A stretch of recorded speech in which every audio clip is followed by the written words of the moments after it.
Öncelikle kol lastiği de yapsam, bedene lastikle geçsem bu kısımlardan lastik geçeceğiz sonra. Benim düzgün bir zemine ihtiyacım var. O yüzden ilk sıramız trabzan sırasından oluşuyor. İkili trabzandan oluşuyor. Lastikten önce bir sıra ikili trabzan örüyoruz ki buraları tüm yüzeyleri eşitleyebilelim. Gördüğünüz gibi birleştirme noktaları var. Onları eşitleyebilelim. Kol lastiğini 2,5 milim tığ ile ördüm. Normalde motifleri ve birleştirmeyi 2,75 ile yapmıştım. Lastik kısmını 2,5 milimle örüyorum. Lastiğe başlamadan önce bir sıra ikili trabzan örmemiz gerekiyor. 1, 2, 3 zincir çektim trabzan sırası için. Burada altıgen hırkada da anlatmıştım. Örgü süveterde de anlatmıştım. Deri mod çantayı yaparken de anlatmıştım. Benim buradaki 2 tane boşluğum var zincirlerden oluşan, görüyorsunuz. Burada normal örmüşümdür. Bir tane trabzanla geçerim. Burada o an dikkatim dağılmıştır. Televizyona bakmışımdır. Çocuk soru sormuştur. O an ona cevap vermişimdir. Burayı biraz geniş yapmışımdır. Buraya 2 tane sığdırabilirim. Sizin elinizin sıkılığına, gevşekliğine göre örme şeklimiz değişiyor. O yüzden trabzan sayılarımız da değişebilir. Birebir yapmak zorunda değilsiniz. Önemli olan çok sıkı olmasın, arada boşlukta olmasın. Şimdi ben mesela boşluğa geldim, ördüm diyelim. Arada böyle bir boşluk oldu. Ben boşluğu istemiyorum. O yüzden boşluktan önceki yerden girdim. Buradan bir ikili trabzan çıkardım. Sonrasında boşluğa geldim. Bir tane ikili trabzan yaptım. Sonra sırasıyla artık trabzan üzerine trabzan yaparak devam ediyorum.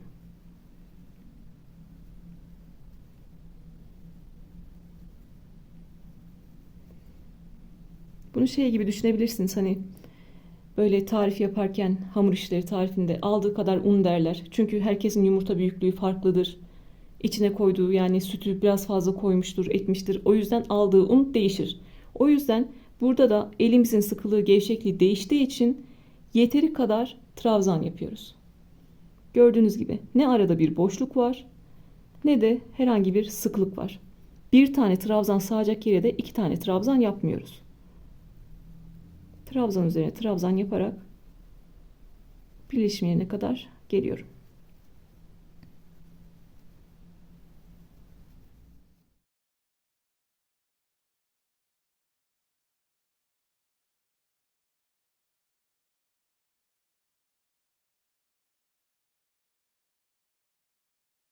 Köşe boşluğuna geldim. Bir tane ikili trabzan yaptım. Mesela buraya bir tane yetiyor. Ben buraya 2 tane yaptığımda burada fazladan bir görüntü olacak. Onu istemiyorum. Yeteri kadar trabzan yapıyorum. Oraya bir tane yeterli. Sonrasında burada birleştirme yeri var. Ben birleştirme yerinin, bu kaydırdığımız yerin, daha demin solundan almıştık. Buradan. Bu tarafta da sağından alıyorum. Birleştirme yerinin bir tane trabzan çıkarıyorum. Birleştirme yerinin tam ortasına geliyorum.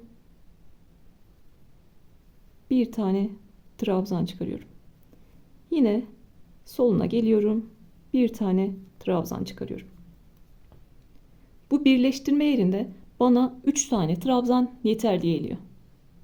Sizde sayı değişebilir. 2 tane ile de ya da 4 tane ile de geçebilirsiniz. Sonrasında boşluğa geldim. Bir trabzan yaptım. Sırasıyla artık trabzan üzerine trabzan yaparak devam ediyorum.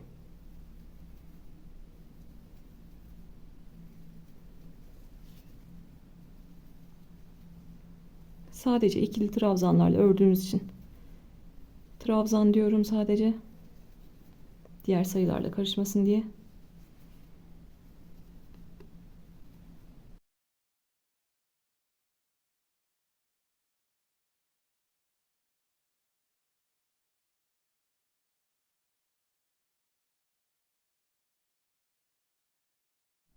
Köşe boşluğuna geldim.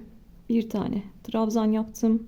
Yine kaydırma yerinin sağına bir trabzan yaptım. Kaydırdığımız yere, birleştirme yaptığımız yere 1, trabzan yaptım ve onun soluna da bir trabzan yaptım. Yine bu birleşim yerini 3 tane trabzanla geçmiş oldum.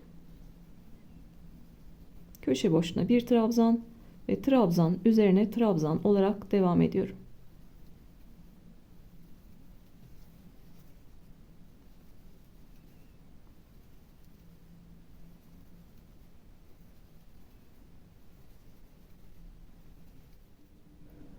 Sıra sonunda köşe boşluğuna bir tane ikili trabzan yaptım. Başta 3 zincir çekmiştik. 3. zincirin içine kaydırıyorum ipimi. Artık trabzan sıram bitti. Bu noktada düz örmek istiyorsanız trabzanları bir önden bir arkadan alıyorsunuz. Daraltma yapmıyorsunuz. Bir önden bir arkadan alıyorsunuz. Bütün sıralar boyunca bir önden bir arkadan alarak düz ilerleyebilirsiniz. Ama biz burada daraltma yapacağız. Lastik için 3 tane zincir çekiyorum. Trabzanları önden ve arkadan alacağız. Önden almak demek trabzan tığın önünde kalacak demek. Arkadan alıyoruz demek trabzan tığın arkasında kalıyor demek. Normalde düz bir şekilde devam etsem trabzanları böyle bir önünden bir arkasından alacaktım. Düz örmek isteyenler böyle bir önünden bir arkasından alacak. Ama biz de daraltma yapmak istiyoruz. 3 zincirle başladım. Tığın başına doladım. Trabzanın arka tarafından girdim ve 2 tane trabzan alıyorum. Bu benim önden aldığım trabzanlarım. Yani trabzanlarım tığın üzerinde kaldı, önünde kaldı. Tığın başına doladım. İkisini birlikte örerek bir tane ikili trabzan aldım. Lastik kısmını da ikili trabzanlarla örüyoruz. Önden 2 tane aldım. Şimdi arkadan 2 tane alacağım. Arkadan almak ne demekti? Trabzan tığın arkasında kalacak. Arkadan girdim. 2 tane trabzanım tığımın arkasında kaldı. İkili trabzanımı örüyorum. Önden 2 tane aldım. Arkadan 2 tane alıyorum. Daraltma yapmak istediğimiz için ikişer alıyoruz. Önden 2 tane aldım. Arkadan 2 tane alıyorum. Önden aldım 2 tane. Arkadan 2 tane aldım. Önden 2 tane aldım. Arkadan 2 tane aldım. 2 tane trabzan tığımın arkasında kaldı. Önden almak demek trabzanlar tığın önde kalacak demek. Arkadan aldım demek trabzan tığın arkasında kaldı demek. Bu şekilde sıra sonuna kadar 2 tane önden 2 tane arkadan trabzan alarak devam ediyoruz. Lastik kısmımızda değişen bir şey yok. İkili trabzanlarla örmeye devam ediyoruz.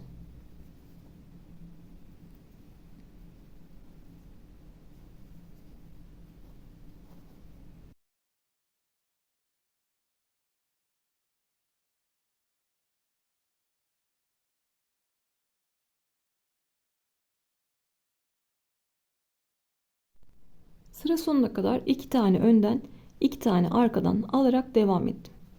En son 2 tane önden aldım. Sıra sonunda 3 tane zincirim vardı. Zincirin tepesine geldim ve kaydırdım. Gördüğünüz gibi kolumuzu daraltmış olduk. Bunun üzerine artık düz örüyormuş gibi bir önden bir arkadan alarak devam edeceğiz. Daraltmamız sadece bir sırada. Trabzandan sonraki sırada daraltmamızı yapıyoruz.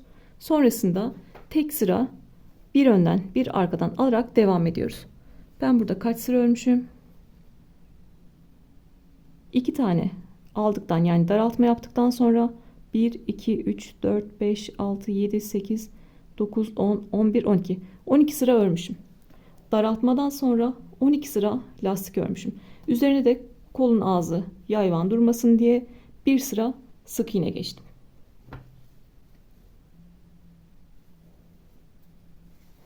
Yine 1, 2, 3 zincir çekiyorum bir üst sıra için.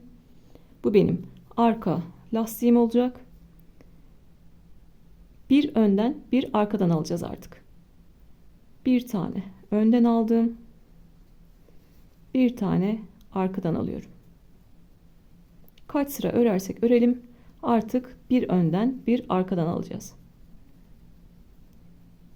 Zaten buradaki iki trabzanı biz burada teke düşürmüştük.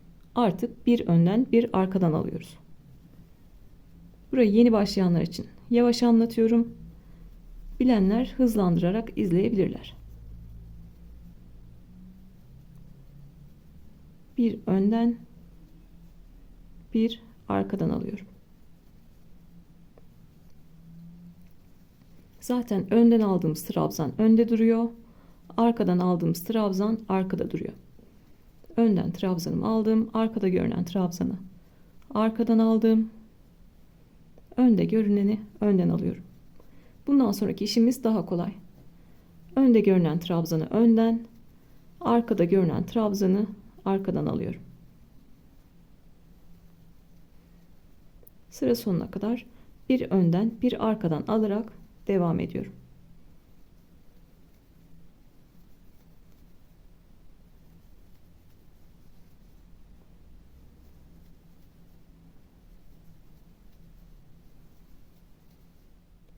Bir önden bir arkadan alarak sıra sonuna kadar geldim.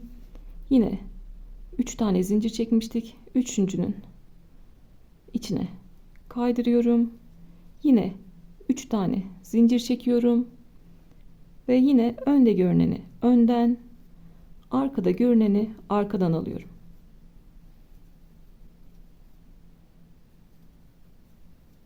Lastik örmede artık değişen bir şey yok. Kaç sıra örersek örelim. Bir önden bir arkadan alarak devam edeceğiz.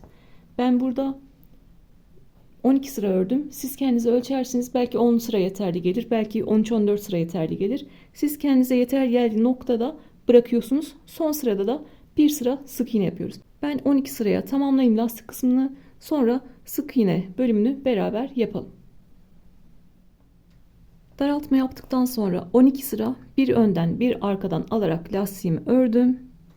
Sıra sonundayım. Yine 3 tane zincir çekmiştim. Onun tepesine 3. zincirin içine kaydırıyorum. Bundan sonra bir sıra sık iğne öreceğiz. Ağız kısmını toparlaması için bir sıra sık iğne öreceğiz. Sık iğne sırası için bir tane zincir çektim. Kaydırma yaptığım yere geliyorum. Bir tane sık iğne örüyorum. Bir zincir çektim. Kaydırma yaptığım yere bir tane sık iğne yaptım. Şimdi sırasıyla tüm trabzanların tepesine bir tane sık iğne yapıyorum. Tığın üzerinde 2 ilmek var. İkisini birlikte alarak sık iğne yapıyorum. Tığın başına dolamıyoruz. Bir sıra sık iğne ile kolun etrafını dolanıyorum. Kol lastiği çabuk bitiyor. Zaten daraltma ile beraber trabzan sayısını yarıya düşürmüştük. Son sırada da bir sıra sık iğne yapıyorum.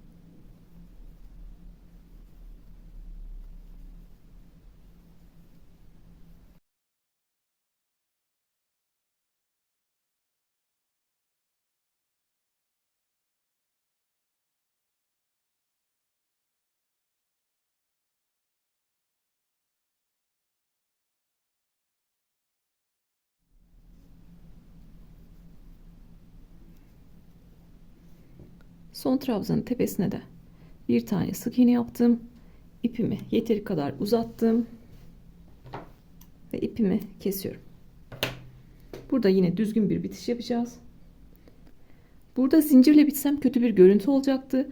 Biz bütün tepelerin görüntüsünü bu V gibi olan noktaları eşitleyeceğiz şimdi. örgünün iç kısmına geliyorum. Burada çektiğim bir zincire dokunmuyorum. İlk yaptığım sık iğnenin tepesine arkadan giriyorum. Sık iğnenin tepesine arkadan giriyorum. Net görünüyor mu diye kontrol ediyorum böyle. İpimi aldım ve trabzanın tepesinden geçirerek ipi örgünün iç kısmına çektim. Burada da son ördüğüm sık iğne var. Bu sık iğnenin biliyorsunuz dış ve iç kanatları vardı. Burada örgünün iç kısmında kalan kanadından giriyorum. Tığla ipi aldım ve çektim. Gördüğünüz gibi bir tane daha trabzan tepesi oluşmuş oldu. Tüm görünümü eşitlemiş olduk. Burada ipimi aldım. Sıkı sıkı çekmiyorum ki buradaki trabzan tepesini bozmamak için.